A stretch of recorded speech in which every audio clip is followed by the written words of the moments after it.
નમસ્કાર મિત્રો, સ્વાગત છે તમારું અમારી યુટ્યુબ ચેનલમાં। તો મિત્રો, આરઆરબી એટલે કે રેલવે રિક્વાયરમેન્ટ બોર્ડ દ્વારા ટેકનિશિયન ગ્રેડ 1 અને ગ્રેડ 3 ની પોસ્ટ પર ભરતી જાહેર કરવામાં આવેલી છે। તો આ ભરતી વિશે આપણે તમામ માહિતી આજના વિડીયોમાં મેળવી લઈએ। તે પહેલા વિડીયો ગમે તો લાઈક અને શેર કરી દેજો। ચેનલમાં નવા હોય તો ચેનલને સબસ્ક્રાઇબ કરી દેજો। તો ચાલો મિત્રો, વિડીયોની શરૂઆત કરીએ।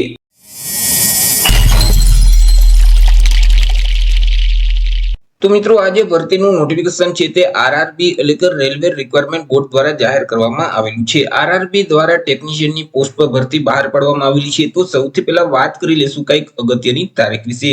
હવે મિત્રો, આજે ભરતી છે તેમાં જો તમારે અરજી કરવી હોય તો ઓનલાઈન અરજી ફોર્મ ભરવાનું રહેશે। ઓનલાઈન અરજી ફોર્મ આજથી એટલે કે 28/6/2025 થી શરૂ કરી દેવામાં આવેલા છે। 28/6/2025 થી લઈ અને 28/7/2025 સુધીમાં તમારે ઓનલાઈન અરજી કરવાની રહેશે। તે સિવાય અહીં પરીક્ષા ફી છે તે પણ તમારે ઓનલાઈન જ ભરવાની રહેશે। 30/7/2025 સુધીમાં તમે ઓનલાઈન પરીક્ષા ફી ભરી શકશો। જો ફોર્મ ભરતી વખતે કોઈ પણ પ્રકારની ભૂલ થઈ હોય અને તમે ફોર્મમાં સુધારો કરવા માંગતા હોય તો અહીં તમે મિત્રો 250 રૂપિયાનું પેમેન્ટ કરી અને તમે 1/8/2025 થી લઈ અને 10/8/2025 સુધીમાં તમે જે ફોર્મ ભરેલ છે તેમાં તમે સુધારો કરી શકશો। જો તમે શારીરિક રીતે વિકલાંગ વ્યક્તિ છો અને મિત્રો તમારે લહિયાની જરૂર હોય તો મિત્રો તમારે તેનું રજીસ્ટ્રેશન છે તે કરવાનું રહેશે। 11/8/2025 થી લઈ અને 15/8/2025 સુધીમાં મિત્રો તમારે લહિયા અંગે અરજી કરી દેવાની રહેશે। વાત કરી લઈએ મિત્રો પે સ્કેલ એટલે કે પગાર ધોરણ વિશે કે ઉમેદવારને કયા પગાર ધોરણ મુજબ પગાર આપવામાં આવશે। તો અહીં જે ટેકનિશિયન ગ્રેડ 1 સિગ્નલની પોસ્ટ છે તે ઉમેદવારોને પે મેટ્રિક લેવલ 5 મુજબ પગાર મળવાપાત્ર થશે। એટલે કે ₹29,200 થી લઈ અને 92,300 નું જે પગાર ધોરણ છે તે મુજબ ઉમેદવારોને પગાર આપવામાં આવશે। તે સિવાય જે ટેકનિશિયન ગ્રેડ 3 ની જે પોસ્ટ છે તે ઉમેદવારોને પે મેટ્રિક લેવલ 2 મુજબ પગાર મળવાપાત્ર થશે। એટલે કે ₹19,900 થી લઈ અને 63,200 નું જે પગાર ધોરણ છે તે મુજબ ઉમેદવારોને પગાર આપવામાં આવશે। વાત કરી લઈએ મિત્રો જગ્યા વિશે કે કુલ કેટલી જગ્યા છે અને કેટેગરી મુજબ કેટલી જગ્યા રહેશે। તો કે કુલ 6,238 જેટલી જગ્યા પર આ ભરતી જાહેર કરવામાં આવેલી છે। આજે 6,238 જગ્યા છે તેમાંથી સામાન્ય વર્ગના જે ઉમેદવાર છે તેમના માટે 2,630 જેટલી જગ્યા રહેશે। એસસી કેટેગરીના જે ઉમેદવાર છે તેમના માટે 1,020 જગ્યા છે। એસટી કેટેગરીના જે ઉમેદવાર છે તેમના માટે 586 જેટલી જગ્યા છે। ઓબીસી કેટેગરીના જે ઉમેદવાર છે તેમના માટે 1,425 જગ્યા, જ્યારે ઈડબ્લ્યુએસ ના ઉમેદવાર છે તેમના માટે 573 જેટલી જગ્યા રહેશે। વાત કરીએ મિત્રો ગુજરાત વિશે કે અમદાવાદમાં કુલ કેટલી જગ્યા છે, તો અમદાવાદ જે ડિવિઝન છે તેમાં મિત્રો જે ટેકનિશિયન ગ્રેડ 1 સિગ્નલની પોસ્ટ છે તેમાં કુલ 8 જેટલી જગ્યા છે ગુજરાતમાં, જ્યારે ટેકનિશિયન ગ્રેડ 3 ની જે પોસ્ટ છે તેમાં 166 જેટલી જગ્યા છે। એવી રીતે કુલ 174 જેટલી જગ્યા પર ગુજરાતમાં ભરતી જાહેર કરવામાં આવેલી છે। આજે 174 જગ્યા છે તેમાંથી સામાન્ય વર્ગના જે ઉમેદવાર છે તેમના માટે 75 જગ્યા રહેશે। એસસી કેટેગરીના ઉમેદવાર માટે 31 જેટલી જગ્યા છે। એસટી કેટેગરીના ઉમેદવાર માટે 13 જગ્યા છે। ઓબીસી કેટેગરીના ઉમેદવાર માટે 32 જગ્યા, જ્યારે ઈડબ્લ્યુએસ કેટેગરીના ઉમેદવાર માટે 23 જેટલી જગ્યા રહેશે। વાત કરી લઈએ એજ્યુકેશન ક્વોલિફિકેશન એટલે કે શૈક્ષણિક લાયકાત વિશે। અરજી ફોર્મ ભરવા માટે ઉમેદવારની શૈક્ષણિક લાયકાત કેટલી હોવી જોઈએ? તો કે અહીં જે ટેકનિશિયન ગ્રેડ 1 સિગ્નલની પોસ્ટ છે તેમાં અરજી ફોર્મ ભરવા માટે ઉમેદવારોએ કોઈ પણ સરકાર માન્ય યુનિવર્સિટીમાંથી ફિઝિક્સ અથવા તો ઇલેક્ટ્રોનિક્સ અથવા કોમ્પ્યુટર સાયન્સ અથવા ઇન્ફોર્મેશન ટેકનોલોજી અથવા તો ઇન્સ્ટ્રુમેશન સબ્જેક્ટમાંથી કોઈ પણ એક સબ્જેક્ટમાં બેચલર ઓફ સાયન્સની ડિગ્રી છે તે મેળવેલ હોવી જોઈએ, અથવા તો ઉમેદવારોએ 3 વર્ષનો ડિપ્લોમા એન્જિનિયરિંગનો કોર્સ છે તે કરેલ હોવો જોઈએ। તે સિવાય મિત્રો જે ટેકનિશિયન ગ્રેડ 3 ની જે પોસ્ટ છે તેમાં મિત્રો અલગ અલગ ટ્રેડમાં ભરતી જાહેર કરવામાં આવેલી છે। તે અલગ અલગ ટ્રેડમાં અરજી ફોર્મ ભરવા માટે ઉમેદવારોએ કોઈ પણ સરકાર માન્ય બોર્ડમાંથી ધોરણ 10 ની પરીક્ષા પાસ કરેલ હોવી જોઈએ। સાથે સાથે સરકાર માન્ય આઈટીઆઈ માંથી અલગ અલગ જે ટ્રેડમાં તમારે ફોર્મ ભરવું છે તે ટ્રેડ આઈટીઆઈ માંથી પાસ કરેલ હોવો જોઈએ। વાત કરી લઈએ મિત્રો એજ લિમિટ એટલે કે વય મર્યાદા વિશે કે ઉમેદવારની ઉંમર છે તે કેટલી હોવી જોઈએ। તો કે ઉમેદવારોએ 1/7/2025 ને ધ્યાનમાં રાખી અને પોતાની ઉંમરની ગણતરી કરવાની રહેશે। 1/7/2025 ના રોજ ઉમેદવારની જે ઉંમર છે તે ટેકનિશિયન ગ્રેડ 1 ની જે પોસ્ટ છે તે પોસ્ટ માટે ઓછામાં ઓછી 18 વર્ષ અને વધુમાં વધુ 33 વર્ષની હોવી જોઈએ। તે સિવાય ટેકનિશિયન ગ્રેડ 3 ની જે પોસ્ટ છે તે પોસ્ટ માટે ઉમેદવારની ઉંમર ઓછામાં ઓછી 18 વર્ષ અને વધુમાં વધુ 30 વર્ષની હોવી જોઈએ। પરંતુ અહીં જે અનામત વર્ગના ઉમેદવાર છે તેઓને સરકારશ્રીના નિયમ અનુસાર છૂટછાટ આપવામાં આવશે।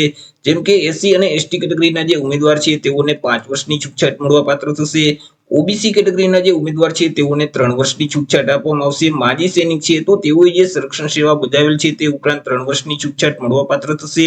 શારીરિક રીતે વિકલાંગ વ્યક્તિ છે તો તેઓને 10 વર્ષની છૂટછાટ આપવામાં આવશે। જો આપણે જન્મ તારીખને ધ્યાનમાં લઈએ કે ઉમેદવારનો જન્મ છે તે કઈ તારીખથી કઈ તારીખ સુધીમાં થયેલ હોવો જોઈએ, તો તેમાં જે ગ્રેડ 1 ની પોસ્ટ છે તે પોસ્ટ માટે ઈડબ્લ્યુએસ અને સામાન્ય વર્ગના જે ઉમેદવાર છે તેમનો જે જન્મ છે તે 2/7/1992 થી લઈ અને 1/7/2007 ની વચ્ચે થયેલ હોવો જોઈએ। તે સિવાય ઓબીસી કેટેગરીના જે ઉમેદવાર છે તેમનો જન્મ 2/7/1989 થી લઈ અને 1/7/2007 ની વચ્ચે થયેલ હોવો જોઈએ। એસસી અને એસટી કેટેગરીના જે ઉમેદવાર છે તેમનો જન્મ 2/7/1987 થી લઈ અને 1/7/2007 ની વચ્ચે થયેલ હોવો જોઈએ। ગ્રેડ 3 ની જે પોસ્ટ છે તે પોસ્ટ માટે સામાન્ય અને ઈડબ્લ્યુએસ કેટેગરીના જે ઉમેદવાર છે તેમનો જે જન્મ છે તે 2/7/1995 થી લઈ અને 1/7/2007 ની વચ્ચે થયેલ હોવો જોઈએ। ઓબીસી કેટેગરીના જે ઉમેદવાર છે તેમનો જે જન્મ છે તે 2/7/1992 થી લઈ અને 1/7/2007 ની વચ્ચે થયેલ હોવો જોઈએ।